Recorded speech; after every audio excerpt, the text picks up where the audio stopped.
Hey everybody, Sarah with 3 Raptor Consulting here. Did you know there's 9 types of different styles of leadership? I had no idea until I started studying leadership, and it became very eye-opening, very just helping me really discover what kind of a leader I was, and understanding that rarely are we ever just one solid type of leader. Usually we're a combination of a couple different forms, and depending on the situation, one will arise more than the other. So let's take a look at these different leadership styles and work through them, right? So the first one we're going to talk about is transformational leadership. And this is when staff is inspired through the creation of an environment which is intellectually stimulating. There are deep conversations, healthy conflicts, and debates are encouraged. So transformational leadership really encourages employee conversation, really encourages the open sharing of ideas, because they believe that someone else is going to have a better answer than them. A transactional leader is somebody where there's a clear chain of command and information flows down the chain. Every department has a head, and all interactions need to happen at the lowest level possible. And you know what? In a lot of situations, this is a great leadership style to have. Think about a big department store. You can't be a transformational leader in a big department store when you're dealing with retail and clients and vendors and all those different things. A lot of times in situations like that, transactional leadership is the best possible solution because of all the different moving pieces.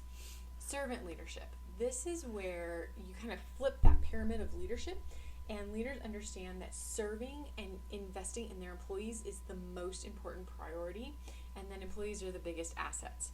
And usually decisions are made collectively. Now, I can tell you, you can definitely be a servant leader and in times of crisis or different situations, switch to a different leadership style. Like, you could be a servant leader in a transformational leadership, but then if something happens, you could become more of an autocratic leadership. I know when I ran a summer day camp, one time we thought a child went missing.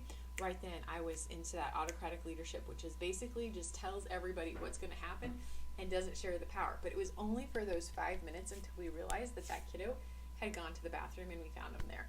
And that was just to help make sure that we knew what was going on. So that's an autocratic leadership.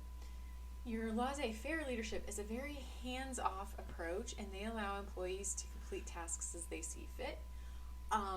If you have a really good seasoned staff, and you know you can say, this is what I need and this is when I need it by, and then tell them, hey, if you have questions, come ask me, you can totally take this approach and it works great.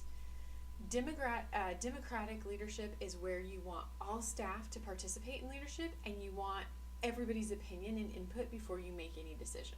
Some of them are very similar, but it's kind of just how it is.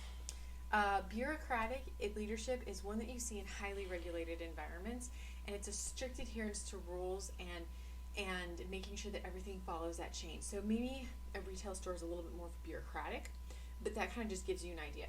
Then you have your charismatic leaders, and these are your leaders who are very charming and very persuasive and rely on their skills of charm and persuasiveness to talk their employees into work versus actually leading or serving.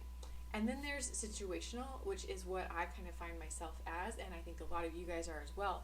And that's where you have a very clear leadership style, but you understand that leadership is going to fluctuate and that your style is going to have to change. If you're in the middle of a crisis, sometimes you just have to be that autocratic leader because you've got to get through the situation.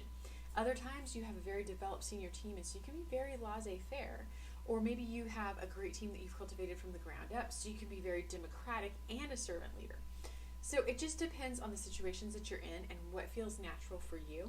So I hope this helps and gives you some tidbits and some information on different leadership styles, so you can start to identify what kind of a leader you are and then work to really enhance those skills, becoming the best leader you possibly can. Have a great day.